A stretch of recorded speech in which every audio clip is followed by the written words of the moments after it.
Guys माझ्या personal experience म्हणून सांगते की जर 3 बहिणी असेल ना आणि जर मोठ्या बहिणीचं आणि सगळ्यात छोट्या बहिणीचे भांडण झाले असेल ना, तर जी मधलीवाली बहीण आहे ना तिने तर अजिबात बोलू नये, अजिबात.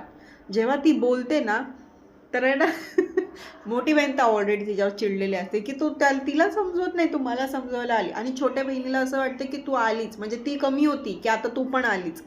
म्हणजे ना ती दोघांमध्ये खरंच बिचका बंदर होऊन जाते. आणि नंतर बापरे, छोट्या बहिणीला जेव्हा अक्कल येते ना की आपलं चुकलं, आपण मोठ्या बहिणीला सॉरी बोलावं, तर ती जाती मोठ्या बहिणीकडं आणि तिला सॉरी बोलती. पण असं नाही की छोट्या बहिणीने पण तिच्यासाठी 4 शिव्या खाल्ल्या असतात मोठ्या बहिणीच्या, तर तिला नाही सॉरी बोलत. तिला म्हणती चल ना काय होतंय. अरे असं थोडं असतं.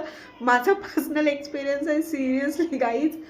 मधल्या बहिणींनी तर अजिबात बोलू नये. दोघी बहिणींच्या मध्ये भांडू दे, मरू दे, मारामारा करू दे, दोघींना अशा केस ओढून तू बोलू नकोस, तू बोलू नको ना, माझ्यासारखी फसशील खरंच.